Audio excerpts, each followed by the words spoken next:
नमस्कार दोस्तों, आपका मेरे YouTube चैनल पर स्वागत है। आज बिहार के 14 करोड़ आबादी का, 14 करोड़ आम जनताओं का बस एक ही सवाल है कि बिहार सरकार लगभग जो 71,000 करोड़ है वो कहां ढकार गई। बिहार सरकार 71,000 करोड़ की राशि का कहां उपयोग किया, इसकी उपयोगिता यूटिलिटी सर्टिफिकेट आखिर क्यों नहीं जमा की। कैग जो अभी रिपोर्ट जारी किया है उसमें कैग को 71,000 करोड़ रुपए का कोई हिसाब नहीं मिला। निश्चित तौर पर बिहार वासियों के लिए एक आज बड़ा सवाल है कि हमारे खून पसीने की कमाई आखिर गई तो गई कहां, कौन इसको ढकार गया। या यूं कहे तो बिहार में बैठी हुई एनडीए सरकार के कई दिग्गज नेता इस पैसे को ढकार गई और इस पैसा का दुरुपयोग आगामी बिहार विधानसभा चुनाव में तो नहीं करेगी। यह एक बड़ा सवाल है। इस सवाल का जवाब हम ढूंढेंगे आज हमारे बीच। इस सवाल के जवाब देने के लिए, इस पर पूरे इस घोटाले के बारे में बात करने के लिए आज हम दरभंगा के बड़े अधिवक्ता, बड़े टैक्स अधिवक्ता सुजीत कुमार आचार्य जी को हम आज आमंत्रित किए हैं। उनसे इस बारे में विस्तार से हम लोग जानेंगे। आपका मेरे YouTube चैनल पर स्वागत है। आपको ज्ञात है कि बिहार के अंदर अभी कैग ने एक रिपोर्ट जारी की है जिसमें बताया कि 71,000 करोड़ का बिहार सरकार, लगभग 71,000 करोड़, जिसमें 70,870 करोड़ रुपया है, उसका बिहार सरकार यूटिलिटी सर्टिफिकेट नहीं दी है। यूटिलिटी सर्टिफिकेट कि आप इस पैसे को कहां खर्च किया, कहां यूज किया, इसकी सर्टिफिकेट बिहार सरकार अभी तक नहीं दी है। क्या है पूरा मामला, और इसको अगर आप एक टैक्सेशन अधिवक्ता हैं, आप एक चार्टर अकाउंटेंट का काम करते हैं, तो इसकी पूरी प्रक्रिया क्या है, यह बड़ा घोटाला क्या है, ये हमारे दर्शकों को आप बताने का। धन्यवाद आप शरद जी, जो आपने हमें आमंत्रित किया, और आपके सभी श्रोताओं को हमारा नमस्कार। सबसे पहले आपको बता दूं ये कैग होता क्या है। कैग कोई निजी संस्था नहीं है, कैग कोई निजी व्यक्ति नहीं है। कैग एक सरकार का ही अंग है जिसका मुख्य काम यही होता है कि सरकारी विभाग में जो राशि दिया जाता है वह किस तरीका से खर्च किया जा रहा है, नियमानुकूल खर्च हो रहा है, अधिक उसका कोई बिल है कि नहीं है, उसका कोई सपोर्टिंग डॉक्यूमेंट है कि नहीं, इसकी जांच करना उसका मुख्य काम होता है। हर साल करता रहा है। आप सुने होंगे 2014 से पहले जो अन्ना आंदोलन हुआ था, वो भी कैग के रिपोर्ट के आधार पर एक देश में माहौल बन गया था जो बहुत बड़ा घोटाला हुआ। कोयला मामला में हो, 2G मामला में हो, एक कैग का रिपोर्ट के आधार के बाद ही आंदोलन हुआ था। लेकिन आज अगर कैग का कोई रिपोर्ट आया है, कहीं कोई चर्चा नहीं है। ये कैग ने ही अपने रिपोर्ट में दिया है, जिसे वित्त मंत्री ने विधानसभा के पटल पर रखा। उसी सरकार के अंग ने, उसी सरकार के द्वारा निर्धारित, उसी सरकार का ही अंग कैग, ऑडिटर, जिसके आप ऑडिटर, जो ऑडिटर जनरल का जिसे आप कहते हैं, उनका ही रिपोर्ट है जो 70,000 से ज्यादा रुपया जो खर्च करने के लिए विभिन्न विभागों को दिया जाता है।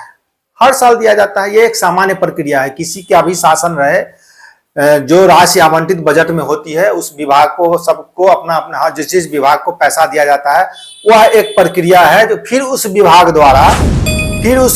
द्वारा आपको यूटिलाइजेशन सर्टिफिकेट दिया जाता है, उपयोगिता प्रमाण पत्र। हमने जो पैसा ग्रहण किया उसका हमने कहां उपयोग किया, और वो उपयोगिता प्रमाण पत्र के बाद ऑडिटर जो हमारे कैग हैं वह देखते हैं जो सही में ये पैसा जिस लिए दिया गया, जिस काम के लिए दिया गया, जिस उद्देश्य के लिए दिया गया, और जिस बजट में दिया गया, उस स्तर से उसी काम के लिए खर्चा हुआ या नहीं हुआ। यह काम मुख्य रूप से हमारे कैग का हर राज्य में, सिर्फ बिहार में नहीं है, हर राज्य में, केंद्र स्तर पर भी है। लेकिन अभी ये मामला आया है जो 14,412 करोड़ रुपया है। 70,000 में से 70,000 से ऊपर 71,000 आप कह सकते हैं, उसमें से 14,000 से ऊपर रुपया जो है वह 2016 से पहले का मामला है। शरद जी कह रहे थे जो घोटाला है, मैं अभी तुरंत नहीं कहूंगा यह घोटाला है, क्योंकि उपयोगिता प्रमाण पत्र देना हर विभाग की जवाबदेही है। अब इनकी बात 1% अभिमान भी मैं लूं, इसलिए क्योंकि 2016 से पहले का 14,000 से ऊपर 14,000 करोड़ से ऊपर का आज तक उपयोगिता प्रमाण पत्र नहीं दिया गया। तो आप सोच लीजिए 2016 का हो गया, 2016 8-9 साल हो गया। 8-9 साल में अगर जिस विभाग ने अपना पैसा का उपयोगिता प्रमाण पत्र नहीं दिया, कितने पदाधिकारी होंगे जो रिटायर हो गए होंगे, कितने पदाधिकारी हो गए जो इनका स्थानांतरण हो गया होगा। तो वह 14,000 करोड़ का अगर कोई हिसाब किताब नहीं है तो वो भी 8-9 साल के बाद, तो उस पर अगर सवाल उठता है तो सवाल उठाना लाजमी है। वह एक घोटाले की श्रेणी में आ सकता है। आप 8 साल तक सवाल उपयोगिता प्रमाण पत्र नहीं देते हैं, कोई आदमी किसी ने स्टाफ के नाम पर आपने एडवांस दिखा दिया और वह स्टाफ आपको उपयोगिता प्रमाण पत्र नहीं दिया, जो आपने तत्काल सरकार का खर्चा पैसा निकाल के आपने खर्चा कर लिया, किया नहीं किया अलग मामला है, वो देखना मान लीजिए कैग का काम है। लेकिन कैग भी कब देखेगी? जब आपका उपयोगिता प्रमाण पत्र आप जब सबमिट करेंगे तब देखेगी। लेकिन आपने जब सबमिट ही नहीं किया, उसमें से कई लोग रिटायर हो गए होंगे, कई लोग मर गए होंगे, आप किसको, हो सकता है जिनके पास बड़ा बड़ा हो उनको मार भी दिया जाए घोटालेबाजों के हाथों। तो वैसे लोग अगर मान लीजिए 14,000 करोड़ से ज्यादा, 14,000 से ज्यादा करोड़ रुपया का अगर 8-9 साल के बाद हिसाब नहीं मिला है तो आप उसे घोटाला मान सकते हैं, क्योंकि यहां पर तो सबसे पहला शक जाता है। उसके बाद बाकी रुपया भी क्यों नहीं दिया गया? एक सामान्य प्रक्रिया है, आपको जिस बजट के, जिस काम के लिए आपको अगर ग्रामीण कार्य विभाग में दिया गया, ग्रामीण सड़क के लिए आपको अगर पैसा दिया गया, सोलर लाइट लगाने के लिए आपको अगर पैसा दिया गया, पोखर का उड़ाई कराने के लिए, आप उस पैसा का दूसरे मद में उपयोग नहीं कर लिए, आप उस पैसा का दूसरे जगह खर्च न कर लिए कि नहीं कर लिए, यही तो उपयोगिता प्रमाण पत्र से जांचा जाएगा। शिक्षा विभाग में पैसा दिया गया मिड डे मील के लिए, आप उससे अगर स्कूल में चूना करा लिए तो वो तो गलत काम हुआ। ये उपयोगिता प्रमाण पत्र यहीं से जांच होता है। उपयोगिता प्रमाण पत्र देने के बाद ही ये जांच किया जाएगा जो हमने जिस मद के लिए पैसा दिया, सरकार ने बजट बनाया, लोग बजट देख के खुश हुए, जो हमारे ग्रामीण सड़क मरम्मती के लिए इतना पैसा आया है, हमारे सोलर लाइट लगाने के लिए इतना पैसा आया है, बच्चों को यूनिफॉर्म देने के लिए इतना पैसा आया है, यूनिवर्सिटी में आपको इंफ्रास्ट्रक्चर बनाने के लिए इतना पैसा आया है। लेकिन उस पैसा का अगर सही उपयोग नहीं हुआ तो ये तय कौन करेगा? ये तय उपयोगिता प्रमाण पत्र देने के बाद ही पता चलता है। और उपयोगिता प्रमाण पत्र नहीं दिया, आप सुनते होंगे, आप स्थानीय अखबारों में भी पढ़ते होंगे, विश्वविद्यालय में ऐसा खेल का आयोजन हुआ, तत्काल किसी स्टाफ के नाम पर एडवांस देके उसको काम करवा लिया गया।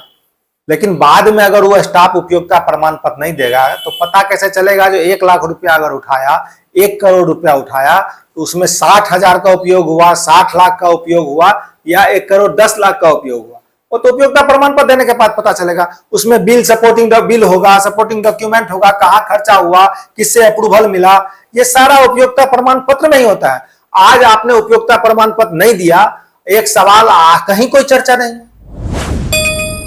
71,000 करोड़ की इतनी बड़ी राशि की 71,000 करोड़ का मतलब हुआ, आप सामान्य रूप से जनगणना तो अभी नहीं हुई है, आप मान लीजिए बिहार में 14 करोड़ लोग मान लेते हैं, एक व्यक्ति पर 5,000 रुपया पड़ता है। अगर आपने उपयोगिता प्रमाण पत्र नहीं दिया तो एक व्यक्ति समझेगा जो मेरे मद में का 5,000 रुपया खा गया। एक बड़ा सवाल है, लेकिन जिस तरह से इस सवाल को बड़े मीडिया चैनलों ने जगह नहीं दिया, स्पेस नहीं दिया, इसको दिखाया नहीं, वहीं विपक्षी पार्टी भी इस मामले को उतने आप कह सकते हैं कि उत्तेजना से नहीं उठा रहे हैं, उतने आक्रोशित नहीं है इस सवाल पर, क्योंकि महागठबंधन का भी सरकार इस बीच दिनों में हुआ और बड़े बड़े विभाग महागठबंधन के पास भी रही। लेकिन लगातार जो सबसे बड़ा बड़ा विभाग है, 2-3 विभाग है, जैसे ग्रामीण विकास विभाग है, शिक्षा विभाग है, वो लगातार जदयू के हाथों में रहा। और यह एक बड़ा सवाल जो जदयू पार्टी कहती है कि न्याय के साथ हम विकास करते हैं, हमारे पास 0% भ्रष्टाचार है, 0% टॉलरेंट है। तो इस सरकार में इतने बड़े घटनाएं हो जाती है, उपयोगिता प्रमाण पत्र नहीं होते 70,000 करोड़ की, लेकिन अभी तक कोई बड़े नेताओं का इस पर कोई वक्तव्य नहीं आया है, उनका कोई पक्ष नहीं आया है। ये किस ओर अंकित करता है? देखिए, एक टैक्सेशन के अधिवक्ता के रूप में, एक सामान्य नागरिक के रूप में मुझे इससे कोई मतलब नहीं है जो किस पार्टी की सरकार थी। आम जनता का पैसा 71,000 करोड़ रुपया खर्चा करने के लिए उठाया गया, सरकार के नुमाइंदों द्वारा उठाया गया, लेकिन उसकी उपयोगिता नहीं दी गई। आप आम लोग यही समझ रहे हैं जो हमारे, अगर सरकार ने बजट में बनाया, सरकार बजट निर्धारित किया या केंद्र सरकार से पैसा आया, जिस मद के लिए पैसा आया उस मद में उपयोग हुआ कि नहीं हुआ, ये बहुत बड़ा मुद्दा है। और दूसरा है क्या, अभी आप देख रहे होंगे कुछ दिनों से गठबंधन की राजनीति चलती है। आज वो नेता उधर है, कल इधर रहेगा। हर दल में चोर जो है उनका सारा दल में अपने आपस में संबंध रहता है, और नेता से ज्यादा तो पदाधिकारी चला रहे हैं शासन व्यवस्था को, ये किसी से छुपा हुआ नहीं। अभी ऊर्जा विभाग के जो प्रधान सचिव थे हंस, उस पर भी एक बड़े घोटाले का उजागर हुआ, उस पर भी एक बड़ा सिर्फ हंस ही नहीं है, बहुत ऐसे हैं। इससे पहले भी आप जो वहां पटना को सजाने संवारने का जिनको जिम्मा मिला था, उन्होंने हजारों करोड़ का हेरा फेरी करने का उन पर भी आरोप है, वो निलंबित चल रहे हैं। कई ऐसे विभाग हैं जो हम तो ये देख रहे हैं जो पहले नेता बदनाम होते थे, आजकल नेता को बैठा के पदाधिकारी के थ्रू ही सब कुछ चल रहा है। नेता भी उतने हैसियत नहीं रखते हैं शासन में, कुछ लोगों के अलावा। इस पूरे घटनाओं को आप कैसे देखते हैं? एक आपराधिक कृत्य है, ये आर्थिक अपराध है। सरकार ने तय किया था, सरकार ने ही तय किया था जो हमारे द्वारा जो निर्धारित विभाग का जो खर्चा होगा, आय होगा, व्यय होगा, इसका ऑडिट कौन करेगा? कोई निजी एजेंसी नहीं कर रही है, ये सरकार का एजेंसी है। कई जगह आपको निजी एजेंसी को दिया जाता है, लेकिन ये जो रिपोर्ट आई है वो पूर्णतः सरकार की संवैधानिक संस्था है, एक संवैधानिक संस्था है। और संवैधानिक संस्था के रिपोर्ट को अगर ठंडा अवस्था में डाला जा रहा है तो सीधा सीधी है जो शक के घेरा में तो शासन में बैठे लोग आएंगे ही। एक बड़ा सवाल है कि लगातार संवैधानिक संस्थाओं को केंद्र और बिहार सरकार लगातार सरकारी संस्थानों को की भी बातों को अनदेखी कर रही है, उस पर भी राजनीतिक तौर पर दबाव बना रही है। पिछले दिनों आपने देखा कि उपराष्ट्रपति को किस तरह से इस्तीफा देने पर मजबूर किया गया। लगातार बिहार के अंदर इतने दिनों से जो कि यूटिलिटी सर्टिफिकेट, हमको लगता है कि जैसे पैसे आने के 3 महीने के अंदर ही यूटिलिटी सर्टिफिकेट देना एक नियम है, लेकिन 3 महीना क्या, ये तो 10-10 सालों का यूटिलिटी सर्टिफिकेट बिहार सरकार ने ही जमा की है। इसमें कई बड़े विभाग हैं जिसका यूटिलिटी सर्टिफिकेट नहीं जमा है। जो कह सकते हैं जो महत्वपूर्ण विभाग है, जो लगातार जदयू के हाथों में वो विभाग रहा है, भाजपा के नेताओं के हाथों में विभाग रहा है, और विगत दिन भी यह विभाग बदनाम रहा है।